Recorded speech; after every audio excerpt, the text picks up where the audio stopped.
All right, we're starting in the latter prophets. We introduced them last time. We're going to introduce one of them tonight. That's the first one of them in our Bible, page 775, Isaiah, the prophet. Now, why do you think Isaiah is placed first? We've got, remember, three of our major latter prophets, Isaiah, Jeremiah, Ezekiel. Why is Isaiah first? He's first in our Bible. He's first in the Hebrew order, the Hebrew canon also. So why do you think they placed him first? The longest book? So you think that Isaiah with 66 chapters is longer than Jeremiah with 52 and Ezekiel with 48? You're supposed to guess that because that's the wrong guess. Which is the longest of the major latter prophets? One of them, Isaiah's got 66 chapters, so you got caught by the chapter thing there. Jeremiah's got 52, and Ezekiel's got 48. Ezekiel's the longest. No, you've only got one more guess. Jeremiah. Jeremiah, because you see, he's got long chapters. He's got more verses in his chapters, in his 52 chapters, than Isaiah has in his 66. What about, you'll already know since we did that, what about the Gospels? Matthew's got 28, Mark 16, Luke 24, and John 21. Which Gospel is the longest? Luke. He's got 24 chapters, and Matthew's got 28. And John's got 21, Mark's got 16. He's obviously the shortest one. So you can't always go by how many chapters as to it being longer than some other one that might have a fewer number of chapters. Isaiah's got 66 chapters, 66 fairly big chapters. Some of them are short, but that's not why he's placed first. He's placed first because he is the greatest of all the literary prophets. It's something that both the Jews and the church have always agreed on and have always recognized, that there was no Old Testament prophet, there was no Old Testament writer at any time, anywhere, who was more educated, more brilliant, more artistic than the prophet Isaiah. He's extremely picturesque and descriptive and artistic and everything else that could be said of a great writer. Now you can see this especially in the Hebrew. But if you're familiar with just the English of Isaiah, there are many times he just takes off soaring and you can barely follow him because he is so artistic in the way he says things. Now, Ezekiel, he comes across rather crude in some places, and so does Jeremiah. And ones like Amos come across much more crude than both Jeremiah and Ezekiel combined. But when it comes to literary greatness, there's no greater writer, there's no greater prophet, there's no greater writer in the Old Testament than Isaiah. He's been called the prince by one expositor of the Old Testament prophets, and he's been called by another the Paul of the Old Testament. You see, Paul was the educated, brilliant one in the New Testament, and Isaiah is his counterpart in the Old Testament. So that's the reason why we have him placed first, because he is so imaginative and so versatile in everything that he says. He stresses the holiness of God. It's what his writings are known for. Throughout his 66 chapters, more than any other book in the Old Testament, he refers to God as the Holy One of Israel. We only see that just a couple of other places in the Old Testament, and the majority of the times where that occurs, you'll find it somewhere in Isaiah, because he extols his God in language, especially in the original, that is extremely picturesque and extremely beautiful. Let's go over for just a moment. I can think of a lot of examples. I'll have to find the chapter. Towards the end of Isaiah, let's see, chapter 57.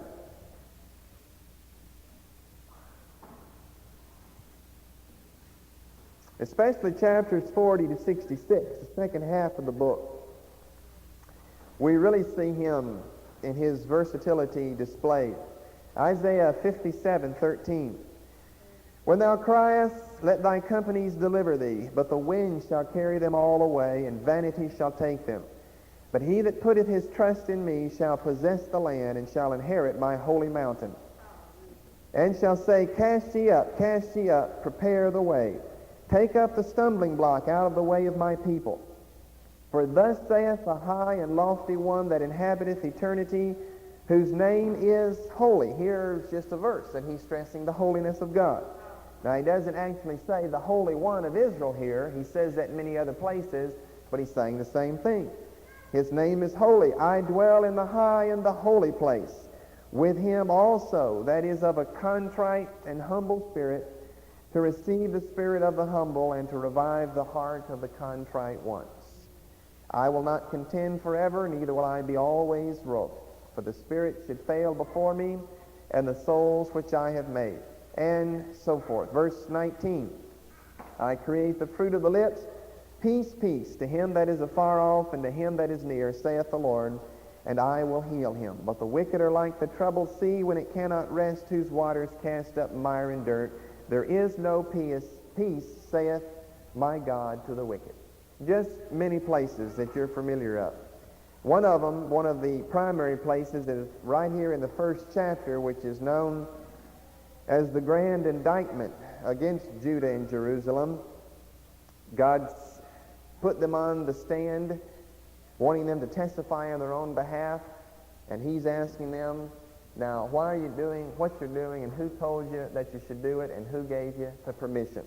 And he just, down in verse 18, that's a very familiar verse. Come now and let us reason together, saith the Lord. Now, you don't read this anywhere else in the Bible, like Isaiah can say it.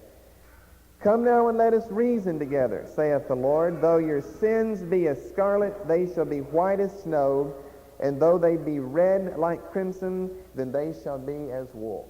You see, there's his beauty displayed in the way that he can write, in the imagery that he happens to think of and to pick out and to choose and to select and then to place into the prophecies that the Lord has given him. Now, for these latter prophets, we're going to go according to this system. We'll look at the prophet, then his purpose, then his prophecy, the historical background of his prophecy, any problems, this is all on your outline, any problems that warrant attention. There's one basic one that we'll discuss here in Isaiah. There are many other ones besides the Isaianic unity of the book, such as the identification of Emmanuel. Chapters 7 through 12 are known as the Emmanuel chapters of Isaiah. And who is the Emmanuel? He's living back then. Whoever he was, he's living then. But then we see him mentioned as being Christ over in Matthew chapter 1. So who is the Emmanuel of the Emmanuel passages? Another problem that we're not going to discuss either, we'd look at these just in the study of Isaiah, is who is the servant of the Lord? There are some other passages over in the end of the book that are known as the servant of the Lord, or he's called the servant of Yahweh. But many times it uses a plural pronoun along with the singular designation, the servant of Yahweh, they. And sometimes it says the servant of Yahweh, he. So is it a he or is it a they? Who is the servant of Yahweh? So whenever problems arise, we'll look at those. There are not that many in Jeremiah. Of course, Ezekiel's main problem is how we're going to understand the last 9 chapters of his book and of his prophecy.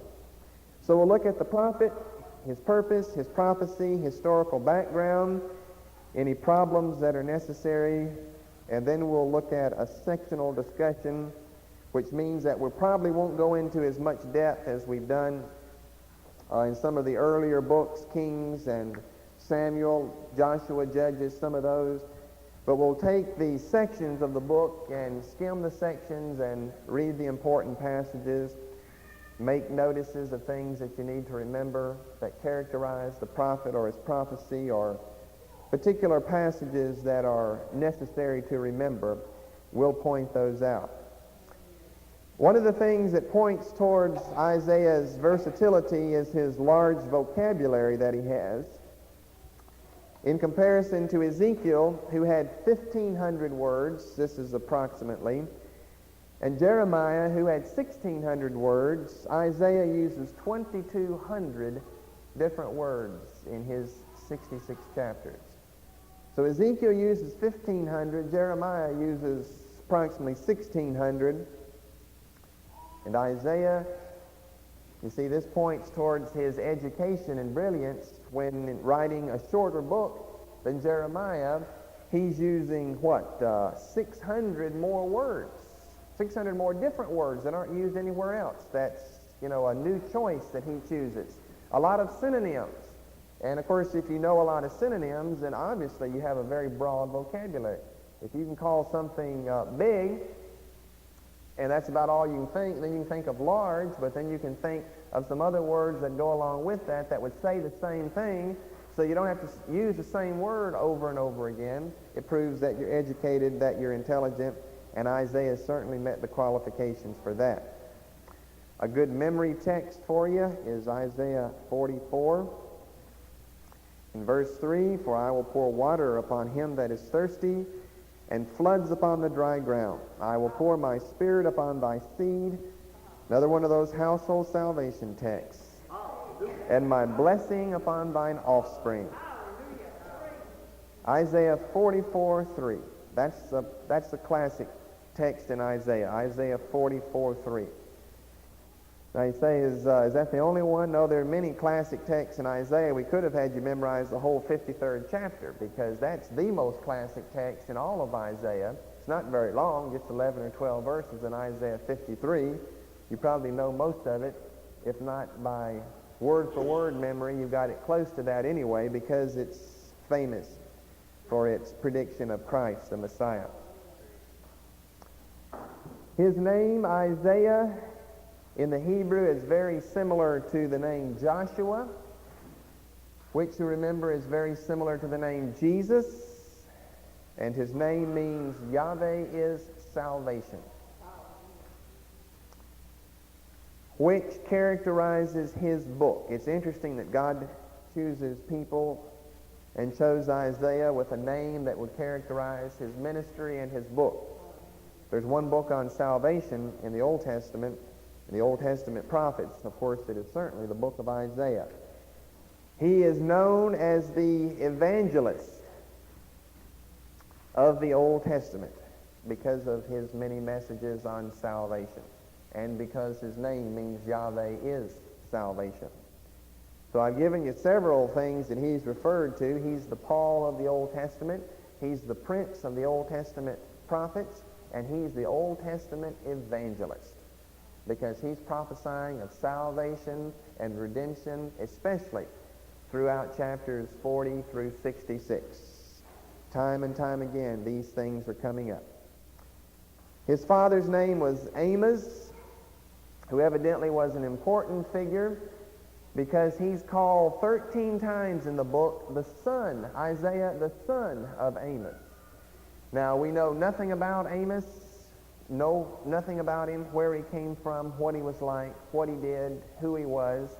But he had to have been important, or Isaiah wouldn't have continually been referred to as being the son of Amos. It would just say Isaiah, and we'd know, well, he's talking about Isaiah. The other prophets sometimes are called the son of someone else, but it's rare that you find one of the Old Testament prophets called the son of whoever their father was 13 times. Now, don't confuse Amos with Amos. Notice there's a slight distinction in the pronunciation. Amos ends with a Z, and he's not the same as Amos, who is the prophet Amos. Now, the early church fathers, because you see in the Greek these two names are exactly the same. A-M-O-Z, A-M-O-S are exactly the same in the Greek. And the early church fathers in the first few Christian centuries confused the two, and you'll find in their writings, and they're just wrong about it, but they always thought that Isaiah had a father named Amos, A-M-O-S, who was the prophet Amos, who wrote the book Amos in the Old Testament. And that's not true. So if you see that in any of their writings, that would be old writings there. It's simply not the truth. Jewish tradition, we're talking some about the prophet. holds that Isaiah was a first cousin to King Uzziah. Now, he's one of three of the prophets that we mentioned last time that were of royal blood. Who were the other two of the prophets between Isaiah and Malachi in our Bible that were of royal blood? Daniel. We know Daniel is because Daniel chapter 1 tells us that he's part of the seed of the kings of the people that they took. Who's the other prophet? No, Ezekiel's the priest. He's a priest. Zephaniah. Zephaniah, we know definitely for sure that both Zephaniah and Daniel are of royal ascent. The only way we know this about Isaiah is by Jewish tradition. There's no way you can prove that from the Scripture. But Jewish tradition has always held that he was a first cousin to King Uzziah. Remember, he begins his ministry in the year that Uzziah dies. Isaiah chapter 6 and verse 1 is really the very beginning of his ministry. And it's mentioned, Uzziah is the first king mentioned back in the first verse of his book as him prophesying during the reign of these 5 different kings of Judah. So whenever Uzziah died, which was 739 B.C., is when Isaiah began his ministry. Jewish tradition holds that they were first cousins. From chapter 7 and verse 3, evidently Isaiah and his family, which we'll mention more about in a moment, lived in Jerusalem. How do we know that? Well, because he and a young child that he had, therefore we know he couldn't have walked very far or very fast, but Isaiah and a young child that he had were able to go and walk and meet King Ahaz. And of course, since Ahaz would have been stationed in Jerusalem, since that was the capital of Judah, they had to live there or somewhere near there. This is in Isaiah 7 in verse 3. Then said the Lord unto Isaiah, Go forth now to meet Ahaz, thou and Shear-Jashub thy son, at the end of the conduit of the upper pool on the highway by the fuller's field, and say unto him, Take heed and be quiet, fear not, neither be faint-hearted for the 2 tails of those smoking firebrands, for the fierce anger of Rezin with Syria, and of the son of Remaliah. And we'll be coming back to this chapter later on. One thing I might add that Isaiah is his book notably absent of, in comparison to Jeremiah and to Ezekiel, are these physical acting out and these physical demonstrations of his prophecies.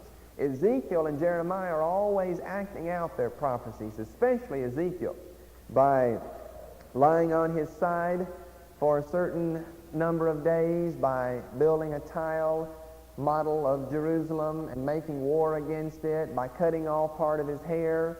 One of them has to wear a linen girdle, and Jeremiah does, and then go hide it in the bank of Euphrates River. Once it's marred, go get it, bring it back, and then on the basis of that, a prophecy comes forth. One of their wives was taken from them, Ezekiel's wife, called the desire of his eyes, and on the basis of that, he begins to prophesy. Now, it's not that they're any inferior, but you see, Isaiah was, I don't mean this any slant against them, but Isaiah was so effective in what he had to say that for the most part we don't see him demonstrating his prophecies. He just prophesied it. And he was so brilliant and artistic in what he said that he was able to get his point across. So that's one thing that's notably absent in Isaiah's book and in Isaiah's ministry, is these acting out of prophecies. We see him actually in the book for the most part only here in the first few chapters, and then over in chapters 36 through 39.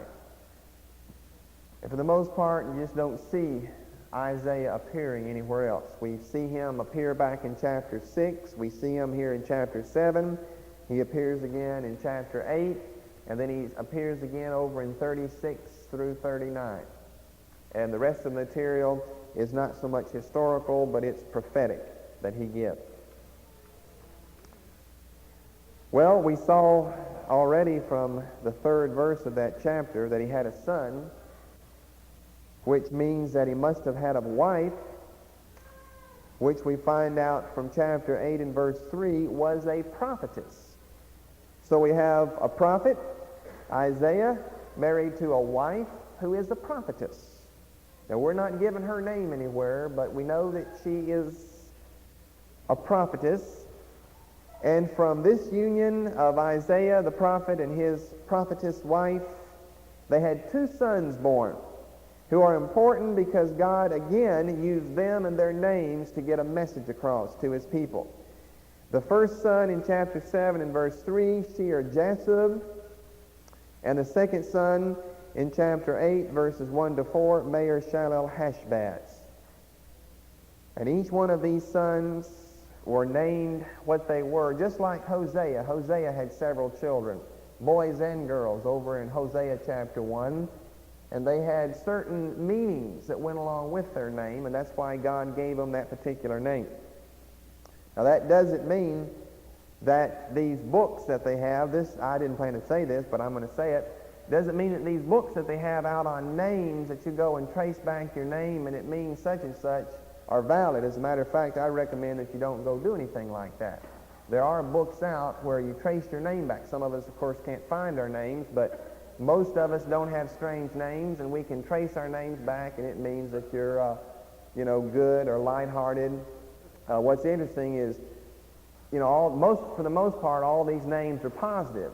You won't find any of them that trace back and say, now, your name originally meant drunkard or horse thief or something like that, because no one would buy the books then. They're going to tell you your name, meant something mysterious. To us it might be bad, but still to the average person in the world it's good, something dark or mysterious or sensual. And how do you know those things are true? If you want to name someone a name that you know means something, then name one of them Maher-Shalal-Hashbaz. Then you know what that means, because the Bible tells you what that means. So, the next child that comes along, Maher-Shalal-Hashbaz. I don't know, you just call him May for short, I guess. The one back in chapter 7, Shear-Jashub, that's not quite as long or quite as hard to pronounce. Or name one of them Zaphnath-Paaneah. That's what, who was it back in Genesis? Joseph was named Zaphnath-Paaneah. So at least you know what those names mean, is what I'm saying. The Bible tells you what those names mean. And there are a lot of beautiful names in the Old Testament, Hebrew names. And names were important to the Hebrews. They named them just like the Indians of this country named their children, not before they were born. They waited till after they were born and observed characteristics in their children and named them on the basis of the characteristics. Now, I'm not saying you have to do that or anything, but if you want a name that means something, then name them Isaiah, or, that's a good name, Isaiah. Yahweh is salvation. Every time you say Isaiah, you're saying Yahweh is salvation.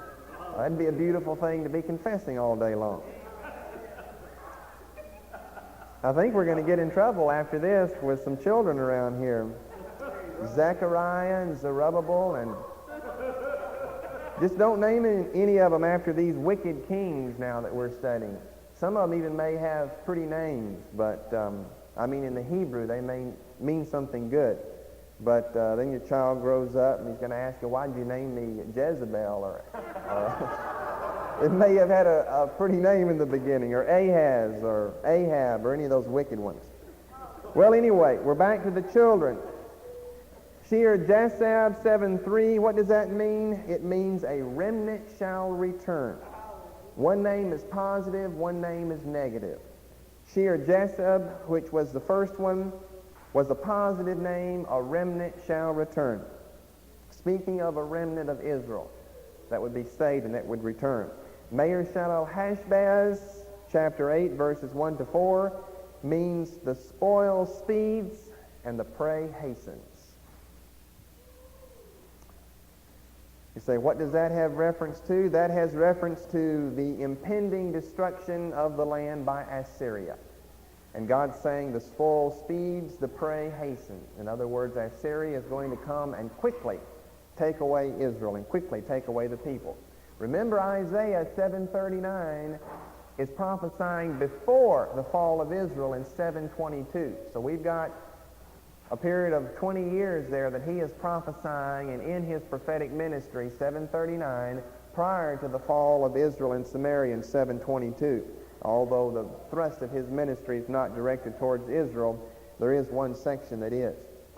Let's go over to chapter 8. Look at those verses, verses 1 to 4, where we're introduced to his next son, Maher-shalal-Hash-Baz, and his wife. Nebuchadnezzar, you see, that would be a name that you wouldn't want to name one of them, Nebuchadnezzar, because that would be difficult to explain and to spell. Moreover, the Lord said unto me, Take thee a great roll, and write in it with a man's pen concerning Maher-shalal-Hash-Baz. And I took unto me faithful witnesses to record Uriah the priest, Zechariah the son of Jerebekiah, and I went unto the prophetess, and she conceived and bare a son. So there's his wife, a prophetess.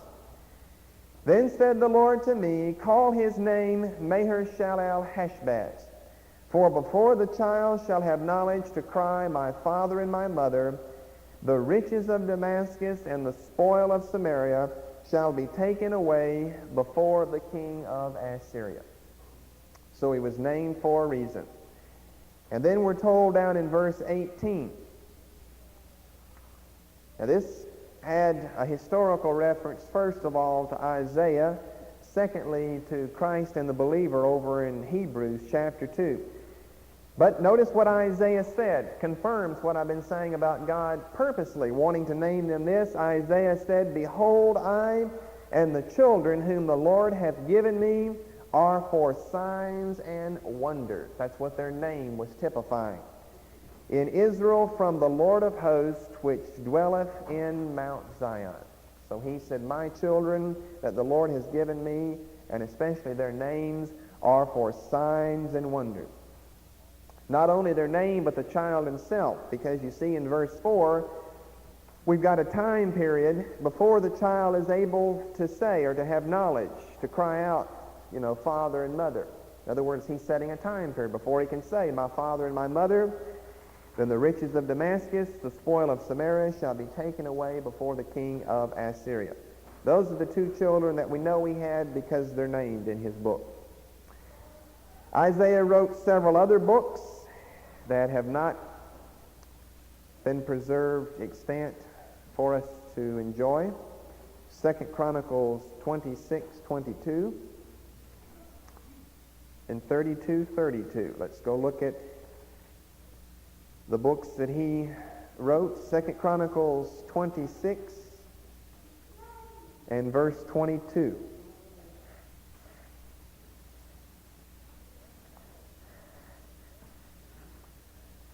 Now the rest of the acts of Uzziah, first and last, did Isaiah the prophet, the son of Amos, write.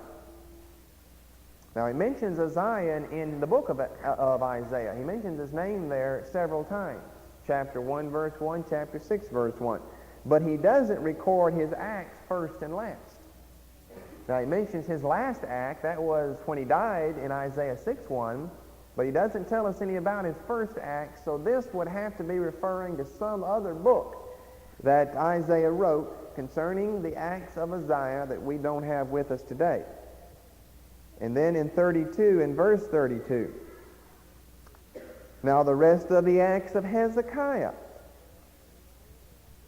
and his goodness, behold, they are written in the vision of Isaiah the prophet, the son of Amos, and in the book of the kings of Judah and Israel. Now what is just preceded here in 2 Chronicles, which we have also seen over in Kings, Isaiah does contain that in his book, but it says now the rest of the acts of Hezekiah. So there was some other writing that he had that contained additional acts and facts about Hezekiah and his life and ministry as king in Judah that he wrote that was preserved, of course, apart from Isaiah, but hasn't been preserved down until our day. So he wrote at least 3 books that we know of, and probably wrote more because they were all quite involved in their ministry. Isaiah, as we'll see, had an extremely long ministry, so he had plenty of time to add additional things if necessary. By tradition, again, we're going by tradition here, and this tradition most people will argue with. It's just tradition, so it's not provable or disprovable, but by tradition there's a passage in Hebrews 11 that refers to one man in particular, and that, of course, being Isaiah. In Hebrews 11, beginning with verse 35. Now, Isaiah doesn't mention King Manasseh in his book, although I'm going to show you in a moment, contrary to what your chart has, I can prove that he lived quite a bit into the reign of King Manasseh, who was a wicked king in Judah, the king that reigned in Judah right after the fall of Israel. He doesn't mention Manasseh for the simple reason that Manasseh was wicked and didn't deserve any mentioning in his book. And secondly, because at that time Isaiah couldn't come out in public, and he wasn't serving as the court prophet anymore as he did, or as he was during the days of King Ahaz and King Hezekiah. You see, remember what we just read there in chapter 7? God said, go, you and your son, and show yourself to King Ahaz. So he had direct access to the court of the king of Judah. And of course, especially in chapters 36 through 39, we know he had direct access to the court of Hezekiah. But when it comes to Manasseh, Manasseh put to death the prophets if he found any of them. So probably Isaiah, although he wasn't stopping the ministry or quitting, he simply didn't come out in public, and he wasn't part of the court scene, the court of Manasseh, king of Judah, anymore, and therefore he doesn't mention it. But one thing Manasseh did, as I said, was he executed prophets and any of the other people that remained faithful to Yahweh. And some people believe that one of these references here is to Isaiah, and this happened to him during the reign of King Manasseh. Women received their dead raised to life again. Well, you know that goes back to 1st and 2nd Kings. Others were tortured, not accepting deliverance, that they might obtain a better resurrection. In other words, they didn't recount whenever they were given the opportunity to recount. They didn't, because they knew there were going to be at least two resurrections, the resurrection of the just unto eternal life, the resurrection of the unjust to damnation, and they wanted part in the better resurrection. Others had trial of cruel mockings and scourgings, yea, moreover, of bonds and imprisonment. They were stoned and they were sawn asunder. Well, tradition has it that Isaiah was put in a hollow log and sawed in half, the log and himself, with a saw by King Manasseh. There's really no reason to doubt it, but some people do doubt it. It refers to someone, so you can say it referred to anyone you want to. If you want to say Isaiah, you have tradition on your side, but it's a fact that people got sawed asunder, or Paul wouldn't have written that in Hebrews 11. So someone in the Old Testament was sawed in sunder. That is, they were cut right in half with a saw. Now you can imagine what that would be like inside a hollow log, hearing the saw on the outside. And as it began to work its way through the wood, you've got the opportunity to recount. Just confess that Yahweh is not salvation. Change your name or something. Confess that Yahweh is not God, and they'll stop the sawing. And it gets down through the first part of the skin, and of course before long you're dead because it goes all the way through you. So tradition holds that Isaiah was the one that Paul is referring to in Hebrews 11:37. Now you see, Paul, he was 2,000 years ago, so he was closer to the time, so that perhaps he knew of that tradition or could trace that. But it's something that we can't do today, 2,700 years this side of Isaiah and his ministry. The purpose of Isaiah is to denounce Judah and Jerusalem for her sins and to predict the glorious future of Israel and Judah.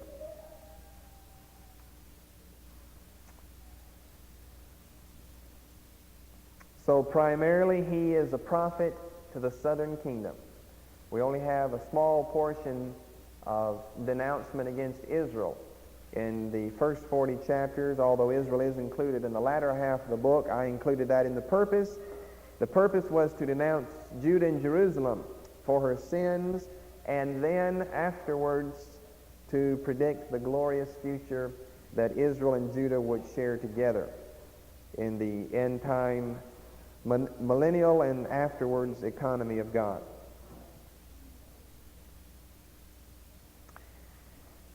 The prophecy itself. Many people liken the book of Isaiah to the whole Bible because it has 66 chapters, just like we have 66 books in the Bible. It has two major divisions. The first 39 chapters go together, and there are 39 Old Testament books. The second 27 chapters go together. There are 27 chapters in the New Testament. So it's a common practice to liken the book of Isaiah to the whole Bible. 39 chapters of Old Testament, which is the announcement of doom and destruction, and 27 chapters for the New Testament, or representing the New Testament of the glorious future that would exist. And that's not the only reason that the parallel is drawn. The New Testament, well, let me say this first of all. The second half of Isaiah, chapters 40 through 66, which of course we've got 27 chapters that would correspond to the New Testament. What do these chapters start off with, this whole section, 40 through 66? Well, look in Isaiah 40 and verse 3. The voice of him that crieth in the wilderness, prepare ye the way of the Lord. Make straight in the desert a highway of our God. Every valley shall be exalted, every mountain and hill shall be made low. The crooked shall be made straight, and the rough places shall be made plain. So he's speaking of the ministry of John the Baptist, the very beginning of what would correspond to the New Testament. Well, you know enough about the New Testament to turn over to Matthew chapter 3. In verse 3, this is the beginning of the New Testament. For this is that was spoken by the prophet Isaiah, saying, the voice of one crying in the wilderness, prepare ye the way of the Lord, make his path straight. Luke chapter 3, verse 4, as it is written in the book of the words of Isaiah the prophet, saying, the voice of one crying in the wilderness, prepare ye the way of the Lord, make his path straight. Every valley shall be filled, every mountain and hill shall be brought low. The crooked shall be made straight, the rough way shall be made smooth, and all flesh shall see the what? The Isaiah, the Yahweh, the salvation of Yahweh. All flesh shall see the salvation of God. That's what Isaiah's name means, the salvation of God. Or Yahweh is salvation. God is salvation. Then in Mark chapter 1, the second verse, as is written in the prophets, behold, I send my messenger before thy face, which shall prepare thy way before thee. Now he's taking that from Malachi and tying that verse 3 in with Isaiah 40.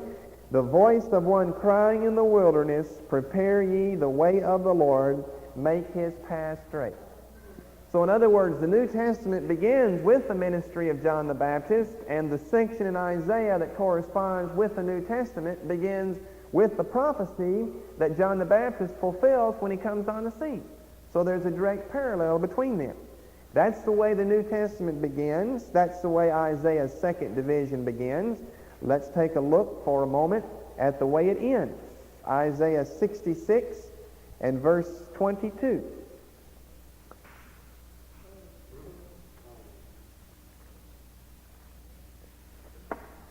For as the new heavens and the new earth, which I will make, shall remain before me, saith the Lord, so shall your seed and your name remain. Now Isaiah, way out in the future, he's talking about the new heavens and the new earth. That's how he ends his book. How does the New Testament end? Revelation 21 and verse 1, and I saw a new heaven and a new earth. So it just corresponds between the second half of Isaiah, his what they call the New Testament portion of Isaiah, and the New Testament itself. 39 chapters, 39 books, 27 chapters, 27 books. Which, by the way, is something you need to remember now at the very beginning, that Isaiah, because we'll be looking at this more next week, has two divisions. First 39 chapters, second 27 chapters. Chapter 39 is the end. Chapter 40 is the beginning. The end of the first section, the beginning of the new or the second section. Now, there are subdivisions in there, but there is a very clear and very distinct division made between chapters 39 and 40. Something that people have seen, critics in the past, and as a result has resulted in problems. Isaiah's work is quoted by name more in the New Testament than all the other prophets combined. I believe it's around 21 times. And he is referred to many, many more times, along with his prophecies. But when we say he's quoted by name, we mean when they say, as it was written by Isaiah the prophet, and mention his name, like we just saw there in Matthew 8, 16, 17, other passages. He's mentioned, quoted more by name in the New Testament than, you think about that, than all the other prophets combined. That shows what type of ministry and message and book and man that he had and was. His book is known as the Messianic book of the prophets. Much of Handel's rendition of the Messiah was taken directly out of the book of Isaiah, if you know anything about music. A lot of these famous musical pieces, like Handel's Messiah, taken out of Isaiah. Okay, I said that his book is the Messianic one. Let's just look at a few passages. As a matter of fact, Isaiah's book has more messianic references and prophecies than any other book in the Old Testament, with the exception of one. And which would that be? Zechariah only has 3. The first Advent. He's got more messianic prophecies than any other book in the Old Testament, with the exception of one. Old Testament. Psalms, sure. Psalms, of course, is just filled with prophecies of the Messiah.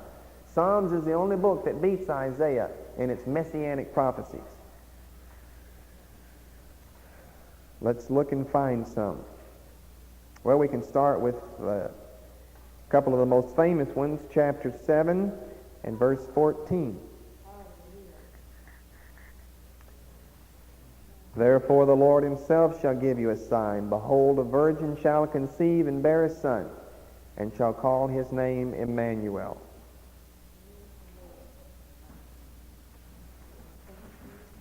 Now, if you think that's referring to Christ, now this is getting off the subject. Remember, we're starting this chapter 7 through chapter 12 starts the Emmanuel chapters. We'll read the next 2 verses. Is that really referring to Christ? Butter and honey shall he eat, speaking of the Emmanuel, that he may know to refuse the evil and to choose the good. For before the child shall know to refuse the evil and choose the good, the land, I wonder what land he's talking about. Well, obviously the land of Israel. The land that thou abhorrest shall be forsaken, and both of her kings. And there he includes Judah too. They didn't have Israel and Judah kings over in Jesus' day. They had Herod as a king, and he wasn't either of them. A king of Judah or a king of Israel, either one. So you got to read verses 15 and 16 along with 14, verse 14. Chapter 9 and verse 6. For unto us a child is born, unto us a son is given. The government shall be upon his shoulder. His name shall be called Wonderful, Counselor, the Mighty God, the Father of Eternity, and the Prince of Peace. Of the increase of his government and peace there shall be no end, upon the throne of David and upon his kingdom, to order it and to establish it with judgment and justice from henceforth even forever. The zeal of the Lord of hosts will perform this. Chapter 11 and verse 1. And there shall come forth a rod out of the stem of Jesse, and a branch shall grow out of his roots, and the Spirit of the Lord shall rest upon him, the Spirit of wisdom and understanding, the Spirit of counsel and might, the Spirit of knowledge and of the fear of the Lord, and shall make him of quick understanding in the fear of the Lord. And he shall not judge after the sight of his eyes, neither reprove after the hearing of his ears, but with righteousness shall he judge the poor, and reprove with equity for the meek of the earth. And he shall smite the earth with the rod of his mouth, and with the breath of his lips shall he slay the wicked. For the continuation of this message, please turn the table.